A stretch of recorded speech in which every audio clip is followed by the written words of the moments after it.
Well, Ted Cruz is, in Peter Phrase's terminology, he's an eliminationist candidate. And he really is. I mean, besides his obvious, just many, disgusting and repulsive, grotesque personal qualities, he is, and his politics are right up there with Trump and Bolsonaro and everything. This is a very extreme, very dangerous, pure authoritarian corporatist. And he got smacked around a little bit by Beto O'Rourke. Let's start with clip number 3.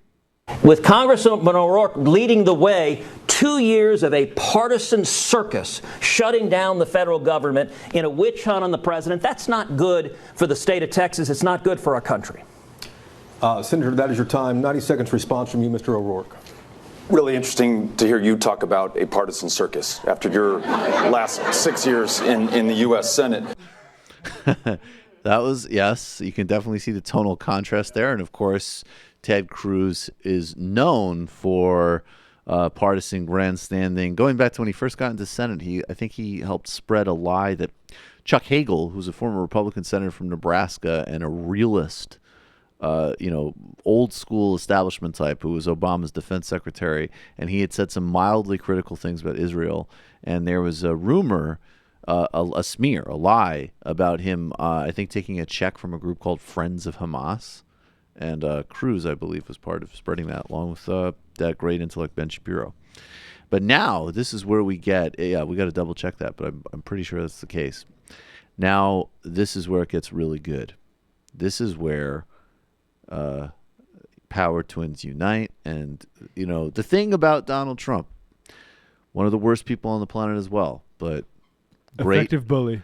Excellent nicknames, and the thing that he's not, his main talents are inheriting money and owning Republicans. And Beto O'Rourke jumped off that and did this. This is what you can expect over the course of this debate. Senator Cruz is not going to be honest with you. He's going to make up positions and votes that I've never held or have ever taken. He's dishonest. It's why the president called him Lying Ted, and it's why the nickname stuck, because it's true. Yeah. You go, suburban dad Obama. Yeah. Fuck yeah. You go, sensible Adidas shoes Obama. It's awesome seeing Ted Cruz be like, I don't know. I'm smart enough to know that you own me, but graceless enough to pretend that I don't care. And here is their final exchange where O'Rourke continues on the lying Ted theme. Speaking of balancing budgets, only one of us has, with good friends in El Paso, started a small business.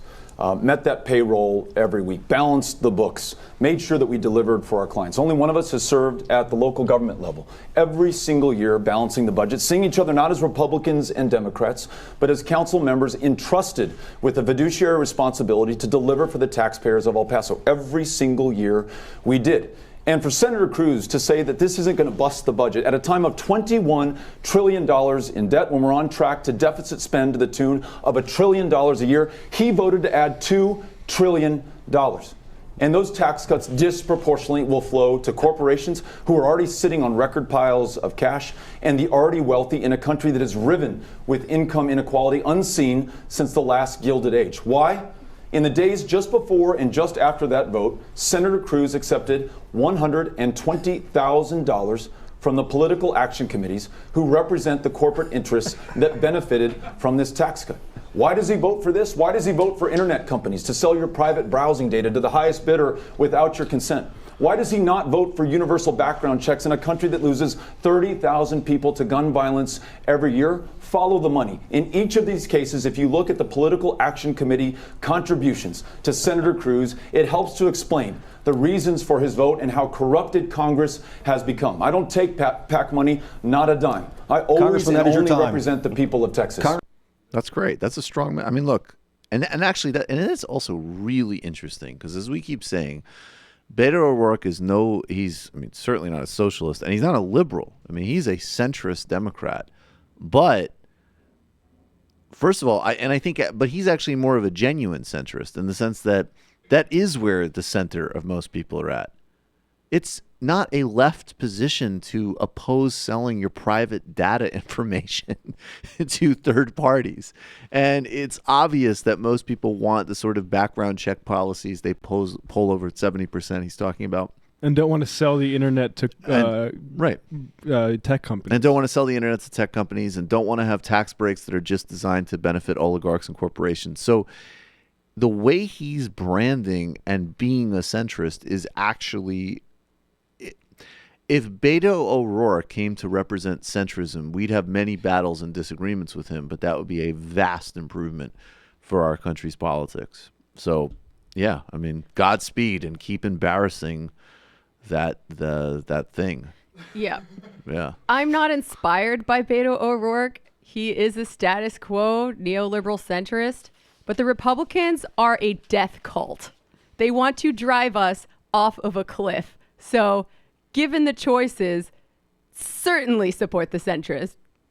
Absolutely. And as I say, it's if that's centrism versus Hillary Clinton, that's an upgrade. And there's different, there are different flavors of centrism. That's what I'm saying. The centrism we had when FDR was in power is different than even the one we had when Truman was in power, and very different than the one we had when JFK and Nixon. Right? And put it in the context of Texas as well. I mean, this guy even standing next to Ted Cruz, you're like, wow. And he could have just replace Ted Cruz. He could have left the background check thing out too, though. Yeah. That was surprising. That sort of messaging, I'm surprised by how willing he is to lean in. I think that's a decision that he's like, this is all about the new electorate, which is another shift in centrism. It's a conscious pathfinding. If you become campaign.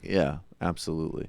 Is the board? I don't know what happened to it, but it's unplugged. What? All right. Well, let's figure that out before tomorrow. So, I won't be here. So if there's like, where's my board? I won't have to deal with it. Nice. Enjoy yourselves. If you wonder how climate change keeps getting kicked down the road. Well, I mean, I'm the nice and chill one, so I would like to get it fixed now, but I don't see any takers to come over and figure it out. So I guess we'll wait till tomorrow, and then I'm actually try.